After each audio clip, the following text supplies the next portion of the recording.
Nabi Hud alaihi salam adalah nabi mengikut urutan adalah yang keempat, sebagaimana banyak kisah-kisah Hud dinyatakan secara jelas oleh Allah Subhanahu wa taala di dalam Al-Quran. Nabi Hud alaihi salam kalau ikut nasab, salasilah ataupun keturunan, beliau adalah Hud bin Abdullah bin Rabah bin Al-Khulud bin Ad, yang mana Ad ini terkenal ataupun sinonim dengan satu panggilan kepada kaum, yaitu kaum Nabi Hud alaihi salam. Ad bin Ash, selain daripada Ash ada juga nama lain iaitu Aux. Ash ataupun Aux bin Iram ataupun Aram bin Sam bin Nuh alaihi salam.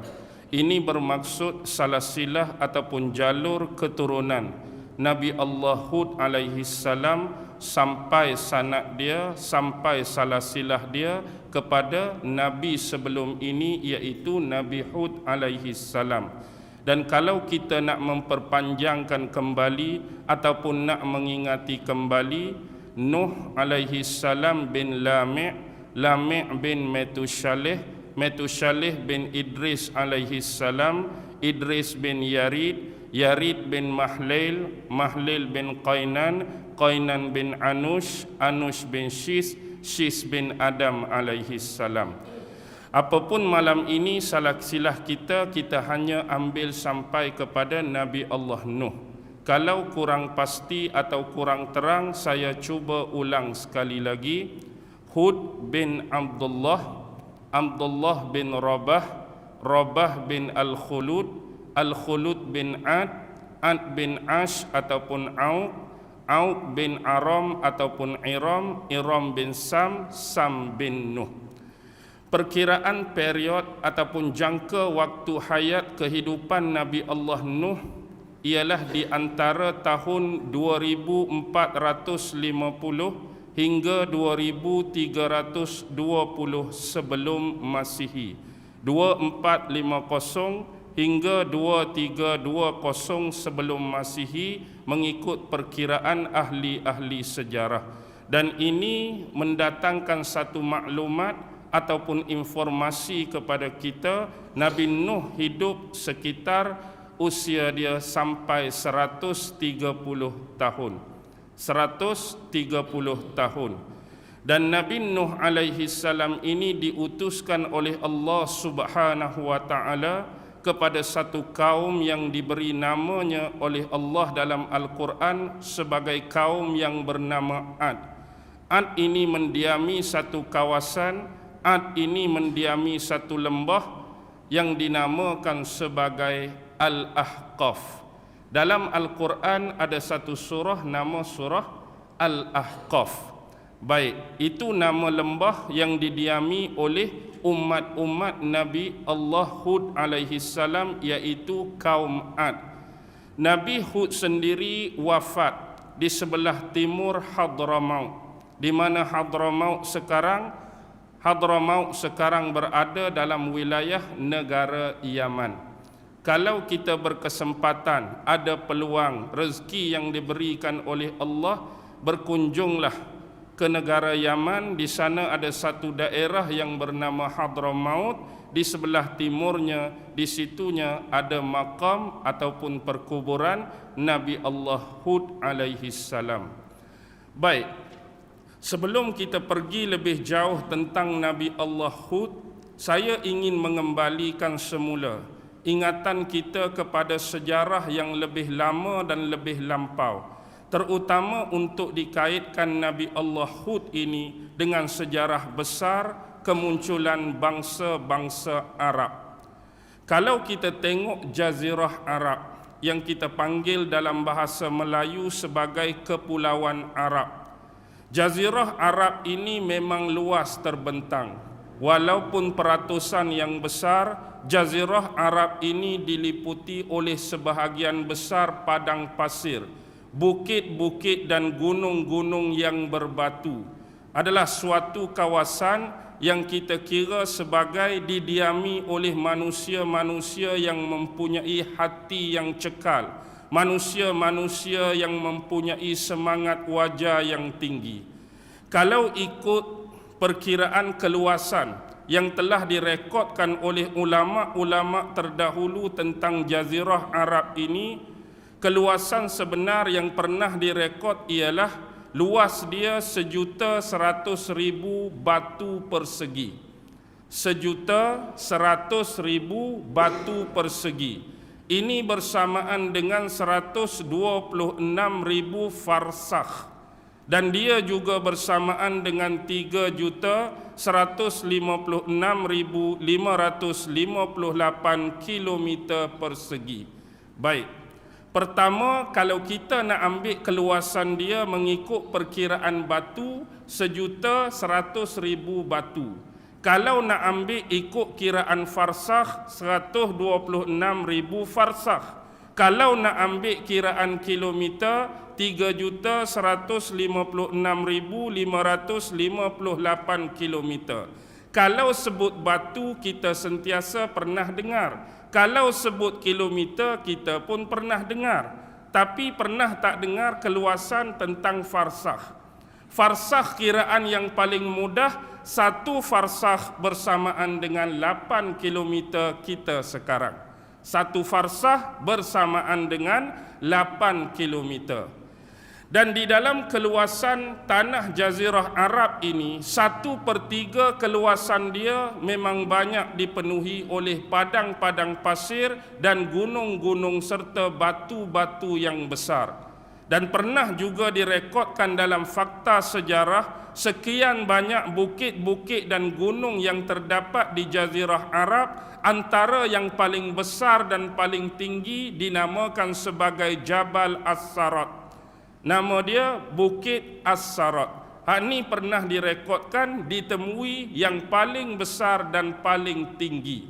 Manakala padang pasir yang paling terkenal dinamakan sebagai Ar-Rub'ul Khali ataupun juga disebut Ar-Rabi'ul Khali. Sekarang kita perlu lihat apakah wilayah-wilayah yang ada, apakah wilayah-wilayah yang wujud sejak zaman dahulu kala yang mendiami permukaan padang pasir Jazirah Arab ini. Dalam fakta sejarah mengikut kitab-kitab yang dikemukakan oleh cendekiawan-cendekiawan Islam, Jazirah Arab dahulu terbahagi kepada 8 wilayah yang besar. 8 wilayah yang besar. Wilayah yang pertama dinamakan sebagai Hijaz. Wilayah pertama dinamakan sebagai Hijaz. Manakala wilayah yang kedua dinamakan sebagai Yaman. Yaman. Yang ketiga dinamakan sebagai Hadramaut. Wilayah Hadramaut. Walaupun hari ini Hadramaut dah masuk dalam wilayah negara Yaman. Yang keempat ialah satu wilayah yang bernama Muhrah. Muhrah. Yang kelima ialah wilayah yang bernama Oman. Hari ini pun masih wujud lagi satu negara yang dinamakan sebagai Oman yang menjadi jiran sempadan geografi bagi negara Yaman. Yang keenam ialah Al-Hasad. Al-Hasad. Yang ketujuh ialah An-Najat.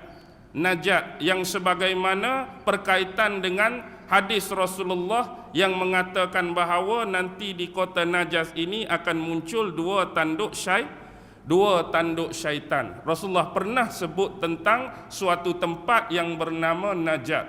Manakala yang terakhir ialah wilayah Al-Ahqaf. Wilayah terakhir daripada 8 wilayah Jazirah Arab inilah yang ada hubungan, yang ada connection, yang ada keterkaitan dengan kisah Nabi dan Rasul malam ini, iaitu Nabi Allah Hud alaihi salam. Hubungan ini dari sudut nama tempat Ahqaf tadi adalah suatu kawasan lembah yang pernah didiami oleh umat Nabi Hud yang dinamakan oleh Allah di dalam Al-Quran sebagai kaum Ad. Baik, sebenarnya bangsa-bangsa inilah yang dikatakan sebagai bangsa-bangsa Arab kuno. Di kawasan-kawasan inilah lahirnya bangsa-bangsa Arab kuno. Dan kita perlu mengetahui suatu benda, bahawa bangsa Arab ini terhasil daripada bangsa Semit. Bangsa Semit ini sebagai sebutan. Sebenarnya kalimah ataupun perkataan Semit itu berasal daripada nama anak Nabi Nuh, iaitu Sam tadi. Kalimah Semit ni berasal daripada nama Sam, yang banyak menghasilkan keturunan-keturunan dan jalur-jalur daripada keturunan bangsa Arab. Contoh, selepas berlaku banjir besar Nabi Allah Nuh alaihi salam, dan bila sampai dan tiba waktunya pendaratan kapal ataupun bahtera Nabi Nuh, keluarlah bahtera. Daripada bahtera tersebut Nabi Nuh dan anak-anak beliau serta pengikut-pengikutnya, yang dikatakan dalam riwayat lebih kurang berjumlah 80 orang. Dan mereka mula mencari dan membina penempatan-penempatan baru. Dan Nabi Nuh alaihi salam telah menggariskan di kalangan anak-anaknya, keturunan ni harus dan perlu bergerak ke arah mana, yang kumpulan ni harus dan perlu bergerak ke arah mana, yang mana anak ni atau keturunan ni harus dan perlu bergerak ke arah mana.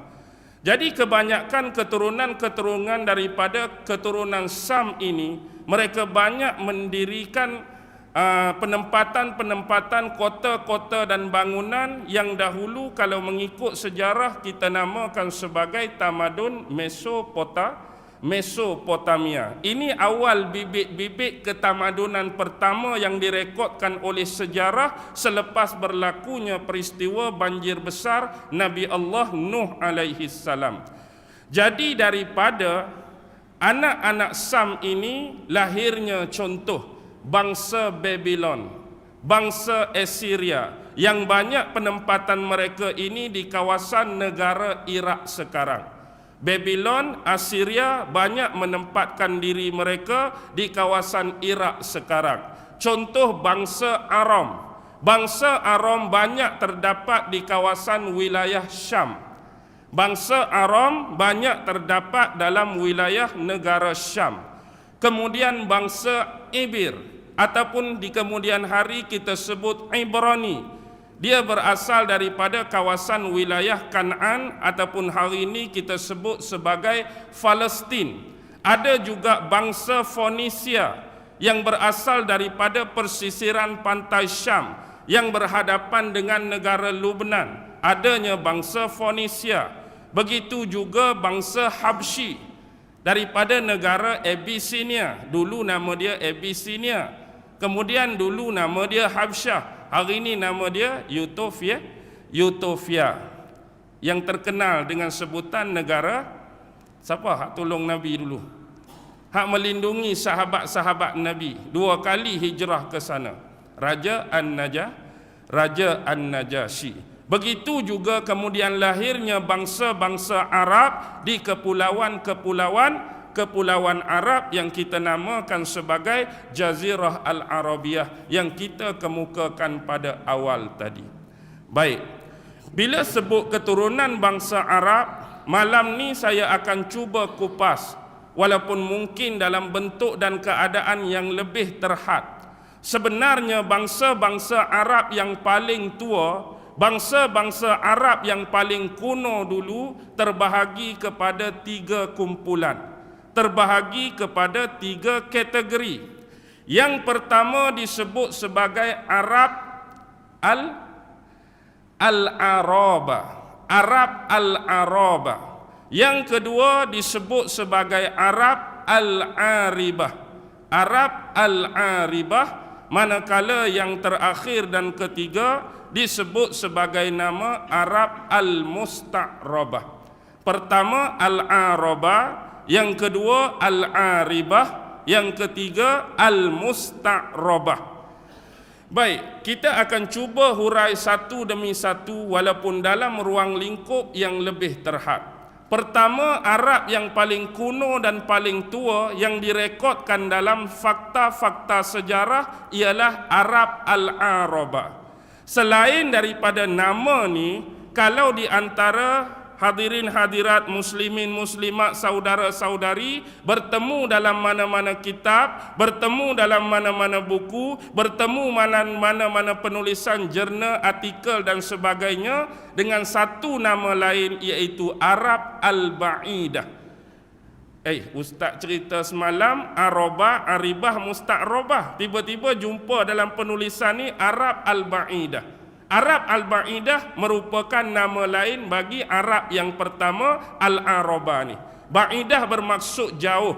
Kerana kumpulan ini adalah kumpulan yang telah pupus, kumpulan yang sudah dibinasakan oleh Allah Subhanahu wa taala, terutama di bawahnya dua kaum terbesar. Pertama, Nabi hak kita nak cerita malam ni, kaum Ad yang pertama dah dihapuskan oleh Allah, dihancurkan, dibinasakan, dimusnahkan oleh Allah menerusi bala yang diturunkan kepada mereka akibat pengingkaran dan penentangan terhadap dakwah Nabi Allah Hud alaihi salam.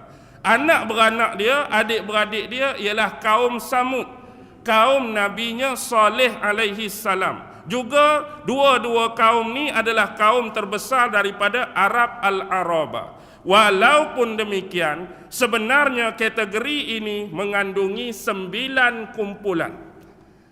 Yang pertama, nama dia Ad, ada keterkaitan dengan Nabi Nuh malam ni.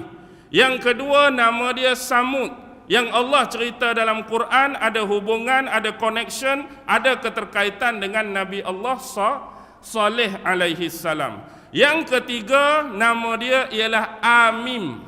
Yang ketiga, nama dia Amim. Yang keempat, nama dia Amil. Tadi Amim, yang ni Amil. Yang kelima, nama dia Tosam. Yang keenam, nama dia Jadis. Yang ketujuh, nama dia Imlik. Yang ke-8 nama dia Jurhum Ula, dan yang ke-9 ialah Wabar. Jadi kita ada Ad, kita ada Samud, kita ada Amim, kita ada Amil, kita ada Tosam, kita ada Jadis, kita ada Imlik, kita ada Jurhum Ula, kita ada Wabar. Jadi inilah 9 kelompok bani ataupun bangsa daripada Arab pertama, Arab kuno yang dinamakan Arab Al-Arabah ataupun Arab Al-Ba'idah. Baik, mereka pada awalnya menempatkan diri mereka di kawasan Babylon, di kawasan ketamadunan Sumeria. Tetapi di kemudian hari, yang ini mungkin adanya perselisihan faham. Banyak rekod-rekod yang dicatatkan tetapi hilang daripada kita sampai hari ini. Mereka banyak mendapat desakan daripada keturunan Nuh yang lain, iaitu keturunan Ham. Seolah-olah mereka dapat desakan, mungkin berlaku kesilap fahaman di antara Sam dengan Ham. Jadi atas desakan Ham, mereka mula menukar tempat mereka. Yang dulu mereka banyak mendiami kawasan-kawasan Mesopotamia, Sumeria, Assyria, Babylon. Akhirnya mereka berpindah ke arah selatan Jazirah Arabia.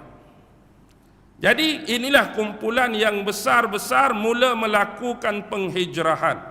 Dan akhirnya mereka menempatkan diri mereka di kawasan selatan Jazirah Arabia, yang kita namakan Hijaz, yang kita namakan Yaman, yang kita namakan Oman ataupun Ahqaf tadi, dalam 8 jenis tadi.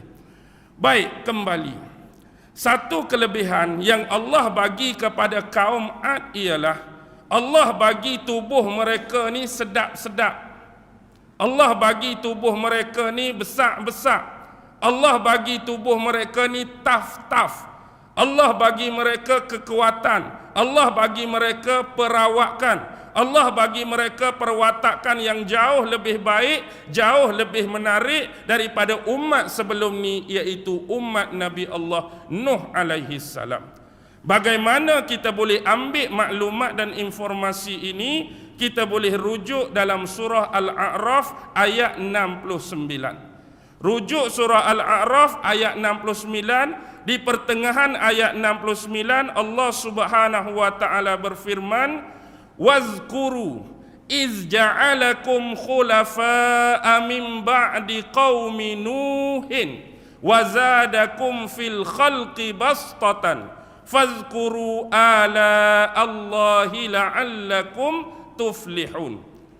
Dalam surah Al-A'raf ayat 69, bukan ayat pertama daripada 69, ambil hak tengah tu bermula dengan wazkuru iz ja'alakum khulafa'a min ba'di qaumi Nuh.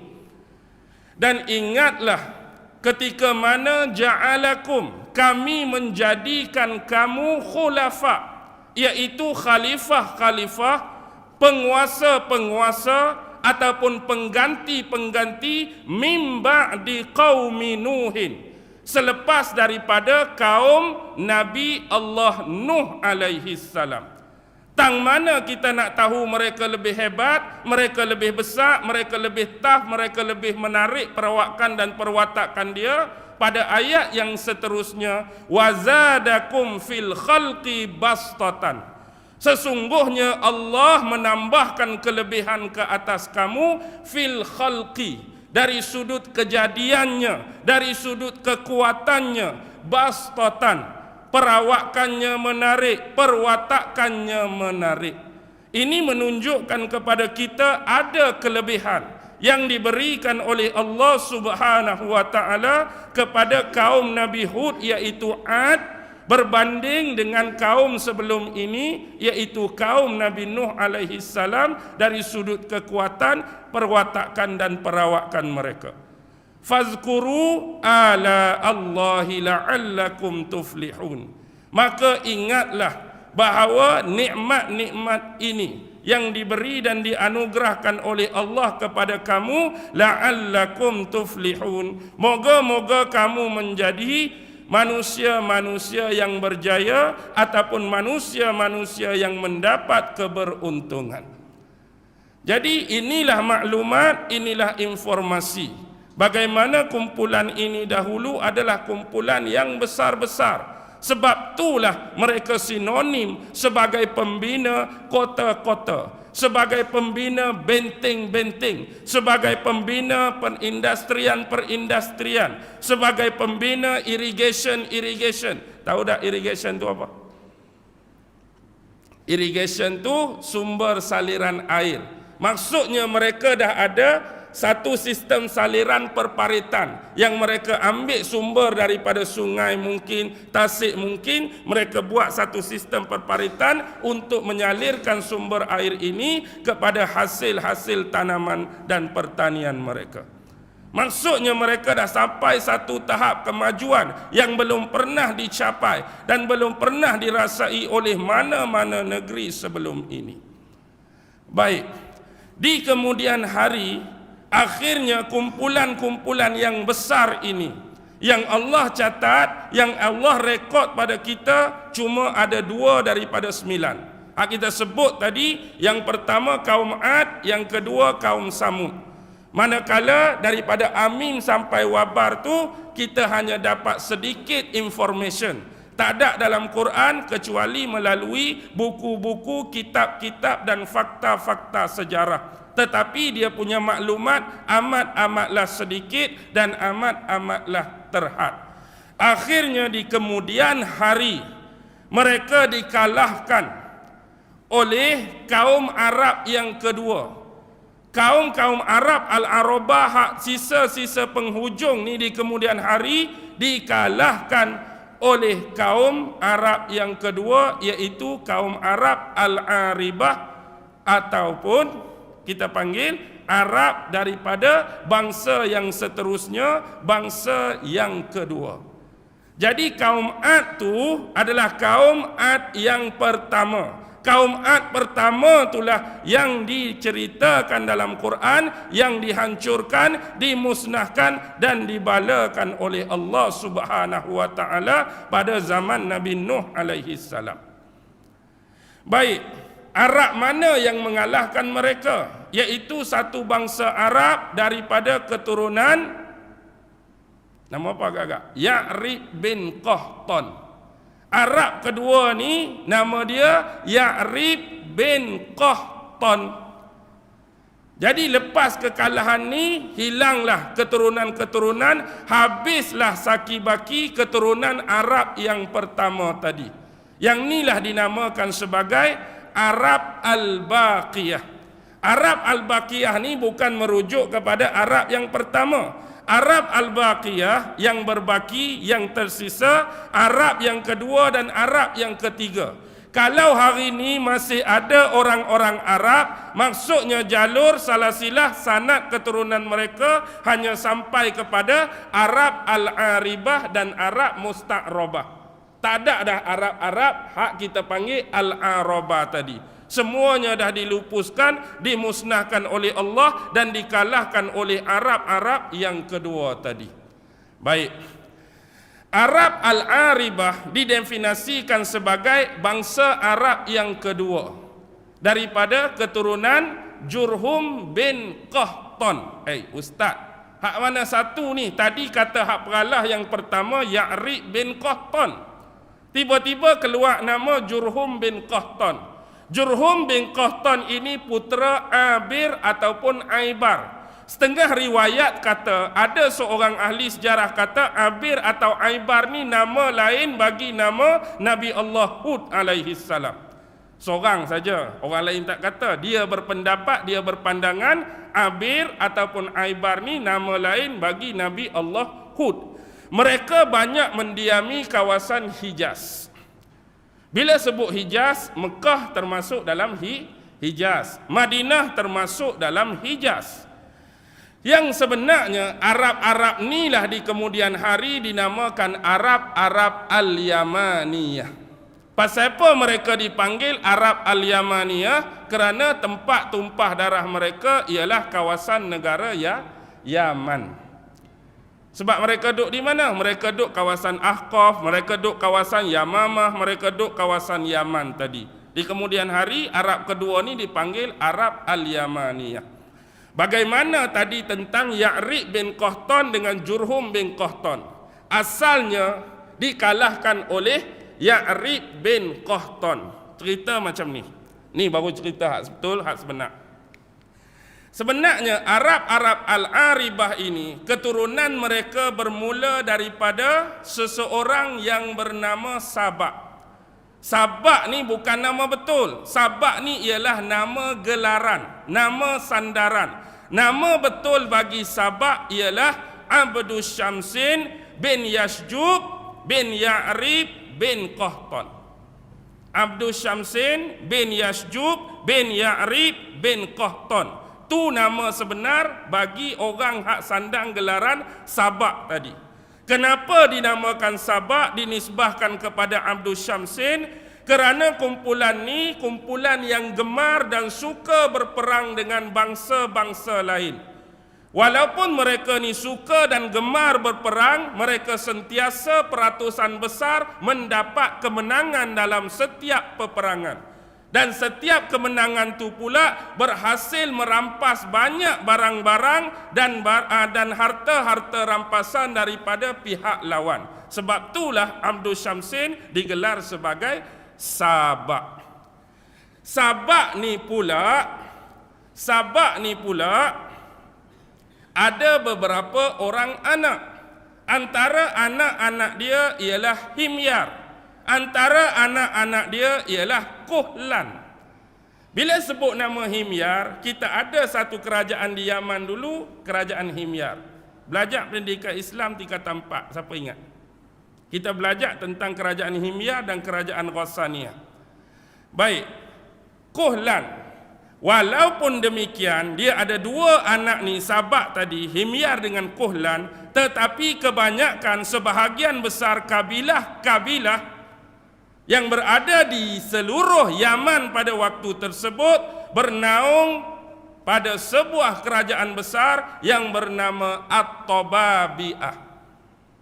Kerajaan besar nama At-Tababi'ah, semua kabilah yang duduk di Yaman bernaung bawah kerajaan ini. Siapa At-Tababi'ah? At-Tababi'ah adik-beradik Himyar, At-Tababi'ah adik-beradik Kuhlan. Dia juga salah seorang anak Sabak tadi.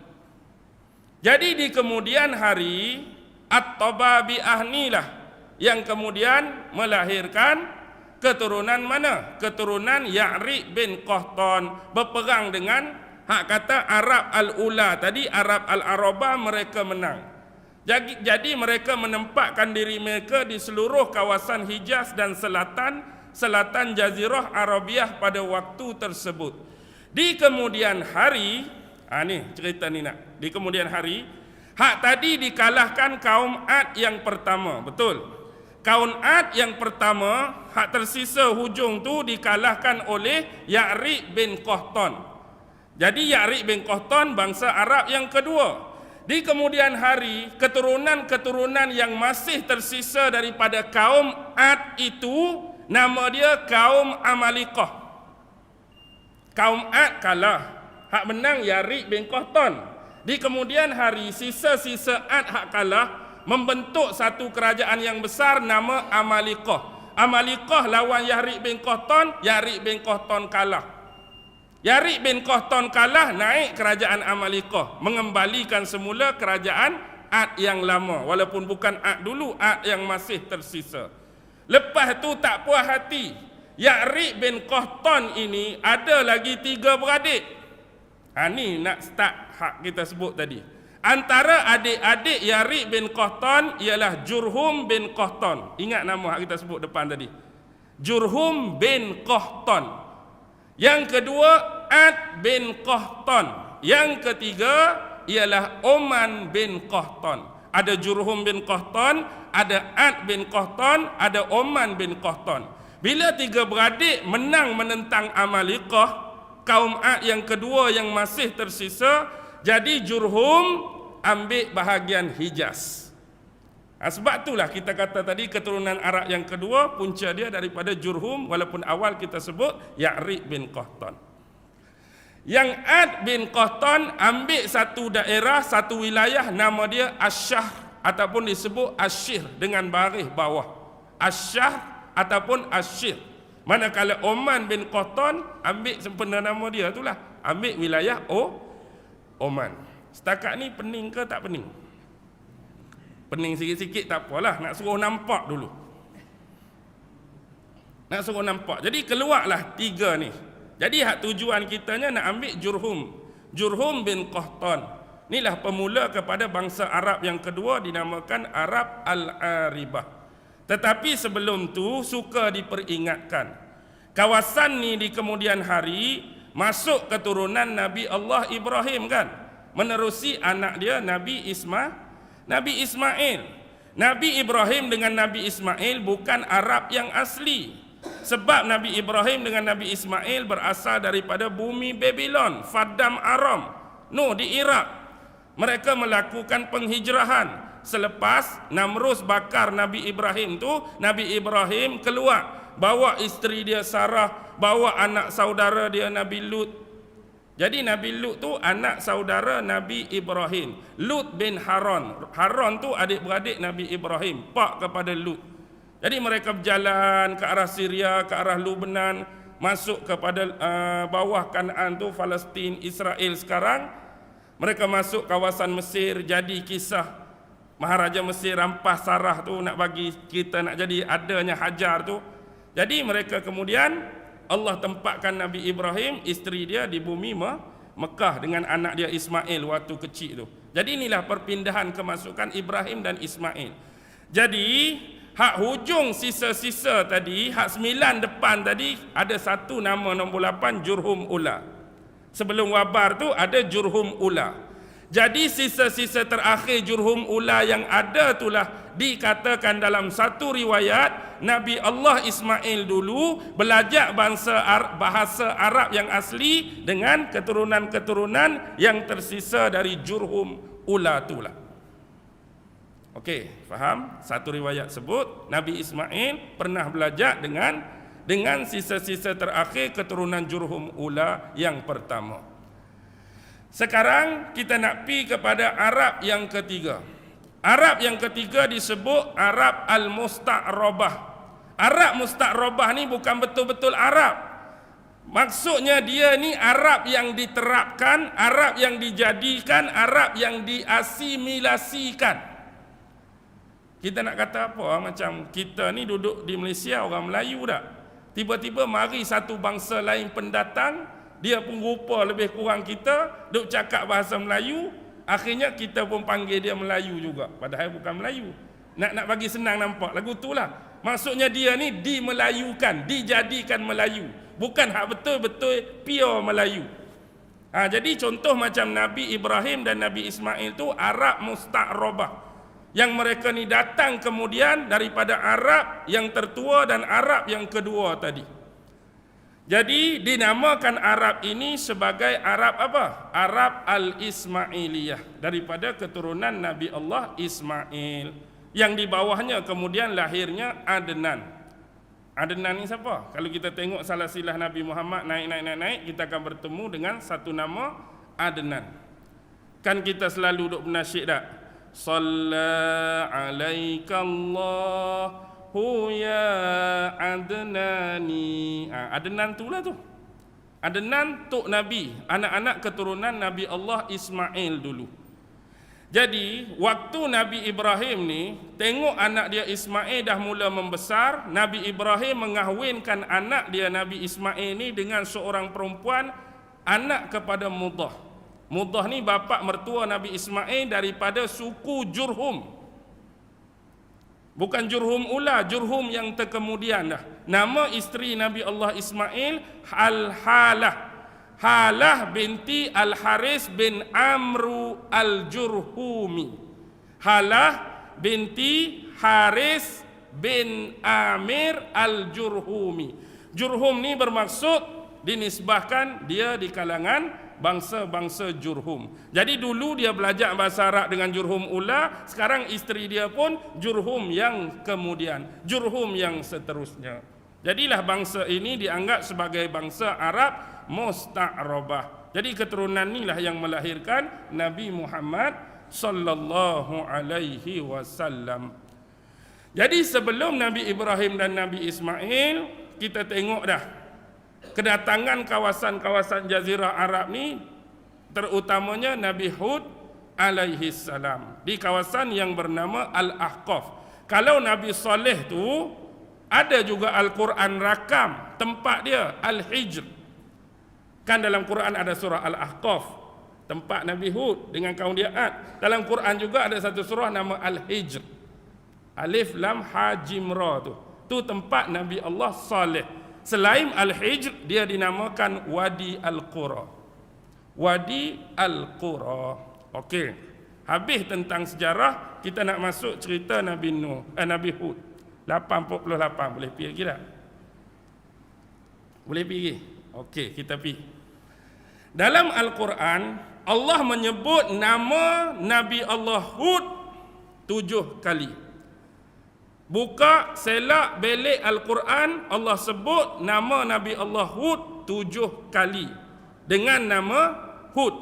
Tetapi kisah-kisah yang berkaitan Nabi Allah Hud dengan kaum dia banyak bertebaran. Contoh, dalam surah Hud sendiri ada kisah dia dalam ayat 50 ada, ayat 53 ada, ayat 58 ada, ayat 60 ada, ayat 89 ada. Semua ayat tadi baik 50, 53, 58, 60, 89 rujuk surah Hud.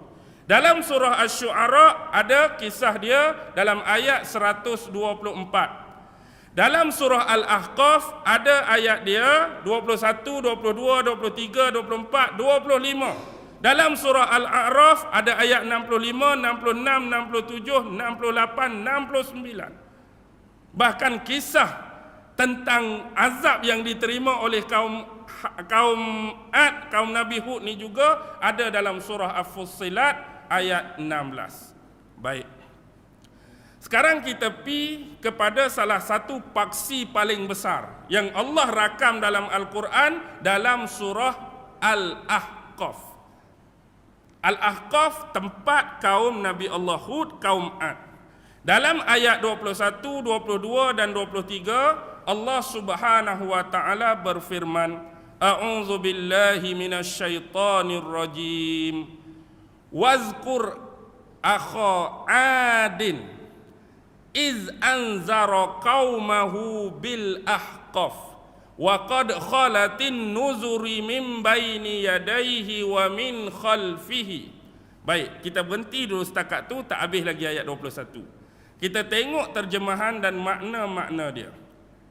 Wazkur akha Adin, dan ingatlah tentang kisah saudara bagi kaum Ad.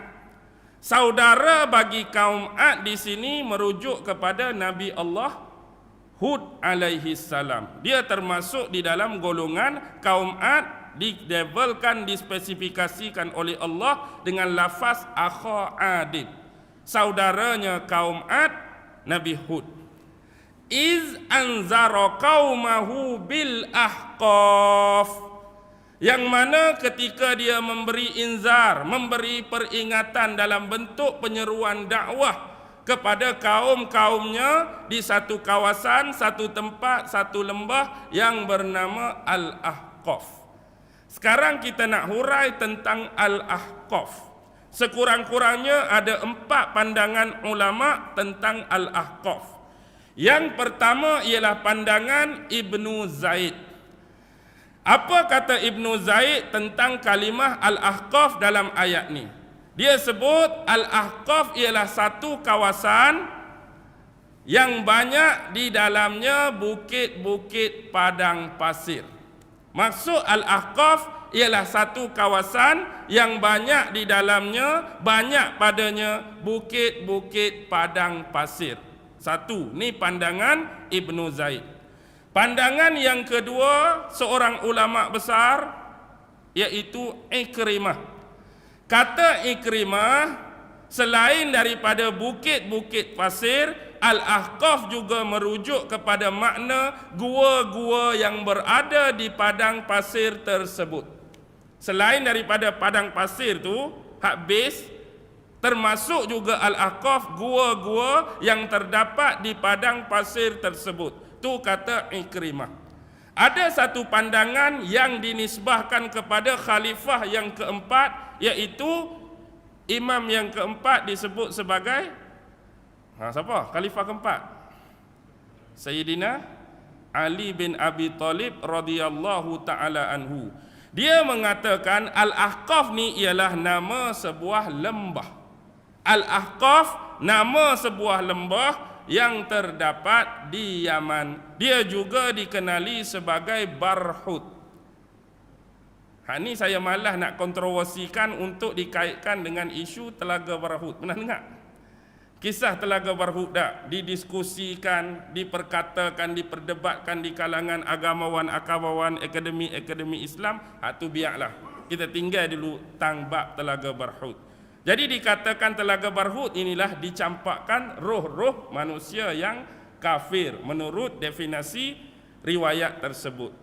Tapi wallahu alam, betul tak kalam ni datangnya daripada Sayyidina Ali bin Abi Talib radhiyallahu taala anhu. Tapi kalau kurang percaya dan yakin, boleh rujuk pandangan ini dalam tafsir Ibnu Katsir, tafsiran tentang ayat surah Al-Ahqaf 21 tentang kalimah Al-Ahqaf tadi. Pandangan seterusnya Imam Qatadah. Imam Qatadah kata Al-Ahqaf ni merujuk kepada satu wilayah di Yaman yang mana dia ni di pesisiran padang pasir, sebuah wilayah yang bernama Asy-Syahr. Ingat tak kita sebut tadi tentang 3 beradik tadi? Jurhum, Ad dan Oman. Ad dia dapat satu wilayah nama Asy-Syahr. Jadi betul lah kalau kata Ahqaf ni bersebelahan atau berdekatan dengan Asy-Syahr. Dalam sunan-sunan yang banyak, selain daripada 2 sahih Bukhari dan Muslim, kita ada Sunan Abu Daud, kita ada Sunan Tirmizi, kita ada Sunan Nasa'i, kita ada Sunan Ibnu Majah. Dalam salah satu riwayat dalam Sunan Ibnu Majah, Sunan Ibnu Majah mendatangkan satu bab. Bab dia berbunyi, apabila seseorang berdoa, hendaklah dimulakan dengan dirinya sendiri. Satu bab, bawah bab tu, apabila seseorang berdoa, hendaklah dimulai dengan dirinya sendiri. Maksudnya hadis-hadis di bawah tajuk dan bab tu kita ni disarankan atau digesa dalam agama kalau nak berdoa, doa untuk kita dulu, lepas tu baru doa untuk ramai-ramai atau untuk umum. Apa berkaitan dengan Al-Ahqaf? Sebab ada satu hadis yang diriwayatkan oleh sahabat besar Ibnu Abbas. An Ibnu Abbas radhiyallahu taala anhu qala Rasulullah sallallahu alaihi wasallam, apa dia? Yarhamunallah wa akha adin. Yarhamunallah wa akha adin. Moga-moga Allah merahmati kita semua dan moga-moga Allah juga merahmati saudaranya kaum Ad. Siapa saudara kaum Ad? Merujuk sebenarnya kepada Nabi Allah Hud alaihi salam. Tu yang saya bawa hadis Ibnu Majah tentang ni, nak kaitkan dengan kalimah akha adin tadi. Moga-moga Allah merahmati kita dan Allah juga merahmati saudaranya kaum Ad, iaitu Nabi Hud alaihi salam. Wa qad khalatin nuzuru. Sesungguhnya telah datang terdahulu beberapa orang pemberi peringatan, min baini yadaihi wa min khalfihi, yang sebelumnya dan sesudahnya. Maksudnya sebelum datang Nabi Hud ini ada beberapa orang Nabi dan Rasul. Mungkin yang kita tak kenal, mungkin yang kita tak ketahui, mungkin tak tercatat nama-namanya daripada sekalian banyak 313 Rasul, mungkin sekalian banyak daripada 124,000 orang Nabi. Sebelum Hud ni dah datang pada mereka utusan-utusan Allah yang datang memberikan peringatan terhadap mereka. Bukan kata sebelum Hud, selepas Hud pun wa min khalfihi, Allah datangkan utusan-utusan, mungkin daripada Nabi, mungkin daripada Rasul, untuk sentiasa memberi peringatan bagi manusia-manusia yang ingkar dan manusia-manusia yang lalai. Allah ta'budu, macam mana ayat dia tu? Cuba tengok. Saya lupa ayat 21 tu. Wa min khalfihi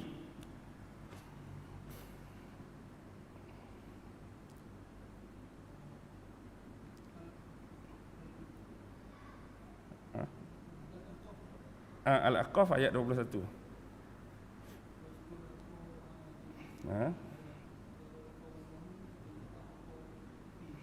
Wa qad khalatin nuzuru min baini yadayhi wa min khalfihi alla ta'budu illallah. Alla ta'budu illallah. Maksudnya janganlah sesekali kamu menyembah, memperhambakan diri, mengibadatkan diri kecuali hanya kepada Allah. Inni akhafu alaikum azaba yaumin azim. Sesungguhnya aku ni khawatir, aku ni takut akan datang kepada kamu satu hari yang didatangkan Allah bersamanya azab yang besar. Sebab apa Nabi Nuh diutuskan kepada kaum Ad? Kalau zaman Nabi Nuh dulu dah ada konteks penyembahan berhala. Zaman Nabi Hud benda ni masih lagi berterusan. Cuma nama berhala saja berbeza. Kalau zaman dulu ada nama apa? Ada nama Ya'uq, ada nama Yaghus, ada nama Nas, ada nama Suwa. Kalau zaman Nabi Hud ni ada 3 berhala yang paling besar dan paling popular. Yang pertama nama dia Syada. Berhala zaman Nabi Hud yang pertama nama Syada, berhala yang kedua nama Syamud, berhala yang ketiga nama Haba. Syada, Syamud dan Haba. Inilah berhala-berhala yang disembah oleh manusia-manusia pada zaman Nabi Hud alaihi salam. Ada di antara berhala ni dibuat daripada batu. Ada berhala ni dibuat daripada tongkol-tongkol dan pokok-pokok kayu. Jadi atas sebab itulah mereka ini dibinasakan oleh Allah. Sementara sebelum ni kita dah tengok pada ayat tadi, Allah dah bagi banyak nikmat pada mereka. Dari sudut kebesaran tubuh badan, dari sudut kesihatan tubuh badan, perawakan yang menarik, perwatakan yang menarik, mempunyai perindustrian, teknologi, membina bangunan, membina istana, benteng-benteng yang hebat. Tentu kita masih ingat dalam surah Al-Fajr yang tu imam baca waktu-waktu subuh. Al-Fajr ayat 6 hingga 8. Alam tara kaifa fa'ala rabbuka bi'ad irama zatil imad allati lam yukhlaq misluha fil bilad. Tu cerita Nabi Hud dengan kaum dia tu. Alam tara kaifa fa'ala rabbuka bi'ad.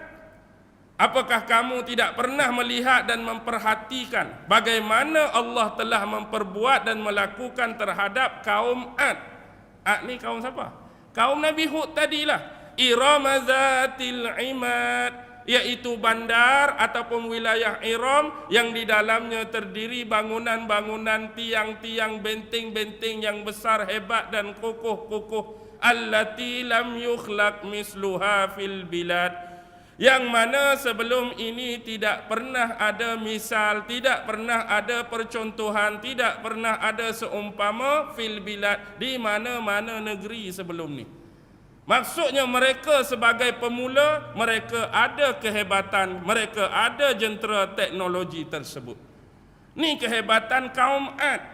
Tapi sayangnya mereka lupa, sayangnya mereka lalai, sayangnya mereka alfa terhadap peringatan yang didatangkan melalui utusan dia yang namanya Hud. Kalau kita baca satu jurnal bahasa Perancis nama Am Interesse, bahasa Perancis, saya betul lahjah saya sebut bahasa Perancis tu betul ke tak tu? Saya sebut atas ejaan tu. Am Interesse. Dalam tu disebutkan dahulu bagaimana hubungan, kenapa Allah membinasakan dua tempat. Satu nama Iram, satu nama Ubar. Iram dan Ubar ni ada duduk dalam wilayah Al-Ahqaf itulah. Dikatakan mereka menerima ujian, mereka menerima kemurkaan, mereka menerima kemarahan Allah ni dalam bentuk angin ribut padang pasir. Yang mana mereka menemui di bawah timbunan padang pasir itu adanya kota-kota yang hebat ni. Tapi pasal apa kita tak bertemu, kita tak berjumpa? Sebab tebal padang pasir akibat kemurkaan Allah dulu setinggi 12 meter. 12 meter tinggi mana? Kalau sini sampai hujung tu berapa meter? 15. Maksudnya bawah sikit. Kita kata ambil lah para hak alang yang bawah sikit tu. Maksudnya tertimbus kota mereka setinggi ribut padang pasir 12 meter. Allah mari dalam bentuk kemurkaan dan kebinasaan tersebut. Satu lagi pada tahun 1990, NASA Amerika buat satu kajian. Bila mereka suluh di bawah timbunan padang pasir tersebut, mereka menemui himpunan kota-kota besar, benteng-benteng yang kukuh, tiang-tiang yang hebat, yang sama seperti saya sebut tadi. Mereka menemui satu kawasan yang dipenuhi dengan irrigation, saluran-saluran air ke kawasan pertanian, dan diperkirakan oleh mereka sekurang-kurangnya besar irrigation tersebut mampu untuk menampung 200,000 manusia yang wujud pada waktu tersebut. Maksudnya mereka adalah sebuah, kita kata, ketamadunan yang besar, sebuah ketamadunan yang hebat. Tetapi ingat, kemurkaan daripada Allah membataskan segala-galanya kelebihan dan nikmat tersebut. Kita bernasib baik menjadi umat Nabi Muhammad. Kalau nak kira hari ni, banyak dosa dah kita buat. Dosa hak Nabi Nuh, orang lani buat. Dosa hak zaman Nabi Hud, orang lani dah buat. Dosa hak zaman Nabi Lut, orang lani dah buat. Dosa hak zaman Nabi Ibrahim, Nabi tu, Nabi ni, kita buat. Tetapi Allah masih sayang kita kerana tampanan doa-doa daripada Rasulullah sallallahu alaihi wasallam agar kita ni ditangguhkan dari sudut kebinasaan dan kemurkaan Allah. Allah bagi juga, bukan tak bagi langsung. Ada tempat-tempat Allah bagi, ada tempat-tempat Allah tangguhkan dulu, ada tempat-tempat dia tengok dulu, kok rasa nak berubah, kok rasa nak bertaubat. Tapi inilah peringatan-peringatan. Jangan ingat kita duk buat maksiat lah ni, kita duk buat dosa, Allah tak balas. Oh, Allah sayang lagi kat kita. Memang Allah sayang makhluk dia, tetapi Allah lebih sayangkan makhluk-makhluk yang ikut perintah-perintah dia. Allah masih sayangkan makhluk-makhluk yang meninggalkan larangan-larangan dia. Okey, sambung ayat yang seterusnya. Ayat 22. Qalu ajitana lita'fikana an alihatana. Apa kata dia? Bila Nabi Nuh datang jumpa dengan kaum dia Ad ni, qalu, mereka kata apa dekat Nabi Allah Nuh? Ajitana lita'fikana an alihatana. Adakah kamu Nuh datang menemui kami ini semata-mata untuk memalingkan kami supaya kami ini tidak lagi menyembah Tuhan-Tuhan kami? Maksudnya, adakah kamu datang ni nak cakap dekat kami, nak dakwah pada kami, nak seru pada kami, nak saran pada kami supaya berhenti atau memalingkan kami daripada sembah Tuhan-Tuhan kami yang namanya Syada, Syamuk dan Abah tadi? Kalau kami tak mau juga dengar dakwah kamu, kami tak mau juga seruan kamu, kamu nak kata apa? Nak kata ada ancaman daripada Allah, nak kata Allah murka pada kami. Fa'tina bima ta'iduna in kunta minas sadiqin. Datangkanlah kemurkaan tersebut, datangkanlah bala tersebut sebagaimana yang kamu janji dan ancamkan pada kami sekiranya kamu termasuk di kalangan orang-orang yang benar. Oh, dia buat ayat lagu tu. Seolah-olah Nabi Nuh ni selalu sebelum ni cakap bohong lah. Dia anggap Nabi Nuh ni cakap dusta lah. Dia anggap Nabi Nuh saja-saja nak mempermainkan mereka lah. Atau mereka anggap Nabi Nuh ni nak memperolok-olokkan mereka. In kunta minas sadiqin. Ni perkataan-perkataan terhadap Nabi-Nabi dan Rasul terdahulu. Jadi seolah-olah mereka meminta disegerakan bala tersebut. Seolah-olah mereka mencabar. Seolah-olah mereka nak dan berhak untuk terima tu kalau Nabi Nuh ni benar-benar di kalangan orang yang tidak berbohong dan tidak berdusta. Qala, apa kata Nabi Nuh dalam ayat 23? Innamal ilmu indallah. Sesungguhnya hal tersebut, ilmu di sini bermaksud pengetahuan, maklumat dan information tentang kamu, hanya Allah lah yang maha mengetahui. Dan kalaulah Allah berkehendak nak menyiksa kamu, nak memusnahkan kamu, nak membalakan kamu, itu lebih berhak pada Allah. Itu dalam ilmu Allah, dalam pengetahuan Allah. Ayat seterusnya kata apa? Wa uballighukum ma ursiltu bihi. Bagi aku hanya sebagai penyampai kepada kamu dengan apa-apa yang diutuskan aku dengannya. Bak hak nak musnah, bak hak nak bala, bak hak nak marah, bak hak nak murka, bak hak nak bagi ancaman, tu hak Allah, tu ilmu Allah, tu pengetahuan Allah. Tapi tugas aku sebagai utusan dia, yang aku ni nama Hud, Nabi dan Rasul, aku ni berhak untuk menyampaikan, mendakwahkan, menyerukan supaya kamu ini tidak menerima bala-bala dan ancaman tersebut. Jadi dah kamu tak mau dengar, nak kata apa lagi? Apa kata Nabi Hud? Walakinni arakum qauman tajhalun. Tapi bagi aku duk tengok geng-geng kamu ni terdiri daripada orang-orang yang jahil. Aku duk tengok kamu ni nampak orang-orang yang bodoh, orang-orang yang kurang akal, orang-orang yang lemah akal. Tak boleh nak fikir lagi ke nikmat-nikmat yang Allah bagi pada kamu? Apakah ini balasan yang patut kamu campak dan berikan kembali kepada Allah dalam bentuk mempersekutu dan mensyirikkan Allah Subhanahu wa taala? Yang patut kamu buat ialah menyembah dan memperibadatkan diri kamu kepada Allah dengan sebenar-benarnya, mentauhid dan mengesakan Allah Subhanahu wa taala. Ayat 24 cerita lagi. Ayat 25 kita tengok. Tudammiru kulla syai'in bi amri rabbiha. Sesungguhnya Allah telah menghancurkan setiap dan segala sesuatu yang berhak untuk dihancurkan. Bi amri rabbiha, dengan saranan dan perintah daripada Allah. Hancur habis. Sekelip mata saja Allah buat. Kalau Allah nak bala, kalau Allah nak marah, kalau Allah nak murka, kalau Allah nak binasakan satu-satu kaum. Fa asbahu la yura illa masakinuhum. Yang jelas, yang nampak tidaklah kelihatan kecuali hanya bekas-bekas dan tapak-tapak kota-kota, rumah-rumah dan benteng mereka semata-mata.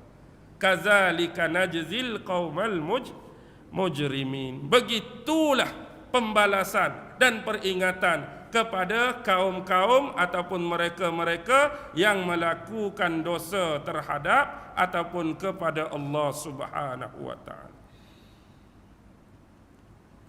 Kalau kita tengok di sini, dalam ayat ni saja, dia ada lagi dalam surah Al-A'raf, dia ada lagi dalam surah Asy-Syu'ara, dalam surah Hud. Malam ni kita cuma baca beberapa ayat dan insya-Allah kita akan sambung Hud 2.0. Bulan puasa dah tak? Tak dah lah, mungkin lepas puasa kita akan sambung. Kita dah dapat satu clue, kita dah dapat satu bayangan bahawa kaum Ad ini, reverse balik, adalah kaum yang banyak diberi kenikmatan oleh Allah. Dari sudut perawakan, dari sudut perwatakan, dari sudut fizikal, dari sudut jisim, dari sudut tubuh badan, dari sudut ilmu pengetahuan, dari sudut kemodenan, dari sudut teknologi. Tetapi semua itu tidak bermakna dan bernilai sama sekali sekiranya hal-hal yang berkaitan fizik dan keduniaan tadi tidak digunakan sebetul-betulnya, tidak digunakan sepenuh-penuhnya, tidak digunakan sebaik-baiknya untuk mencapai keredaan daripada Allah Subhanahu wa taala. Peringatan untuk kita pada hari ini, walaupun mungkin Allah beri kepada kita dari sudut ketampanan wajah, dari sudut kejelitaan muka kita, dari sudut kesihatan tubuh badan, dari sudut mungkin taf, mungkin besar, mungkin segak, dan Allah bagi kekayaan-kekayaan dan kenikmatan lain. Allah bagi kita rumah besar, Allah bagi kita kenderaan yang bagus, kereta besar, Allah bagi isteri cantik dan jelita, Allah bagi anak-anak yang sehat, Allah bagi persekitaran yang bagus. Tapi itu tidak bermakna dia adalah suatu jaminan untuk kita melakukan keingkaran, untuk kita melakukan penderhakaan, untuk kita melakukan penentangan terhadap Allah. Tetapi setiap nikmat tersebut seharusnya dibalas dalam bentuk kesyukuran, dalam bentuk meminta rahmat dan pengampunan yang berterusan daripada Allah Subhanahu wa taala. Kita bimbang kemurkaan dan amarah daripada Allah boleh menimpa sesiapa saja yang terlupa setiap peringatan-peringatan yang datang daripada Allah Subhanahu wa taala. Letih dah ni. Saya kira cukup dah malam ni dah. Kita sambung ayat-ayat yang lain insya-Allah pada sesi yang kedua, iaitu Hud 2.0. Jadi akhir kalam malam ni saya sudahi dengan lafaz wabillahi taufiq wal hidayah. Wassalamu alaikum warahmatullahi taala wabarakatuh. A'udzu billahi minasy syaithanir rajim. Bismillahirrahmanirrahim. Allahumma innaka ta'lam anna hadhihi al-quluba qad ijtama'at ala mahabbatik waltaqat ala ta'atik wa tawahhadat ala da'watik wa ta'ahadat ala nusrati syari'atik fawassikillahumma rabitataha wa adim wuddaha wahdiha subulaha wamla'ha binurikal ladzi la yakhbu washrah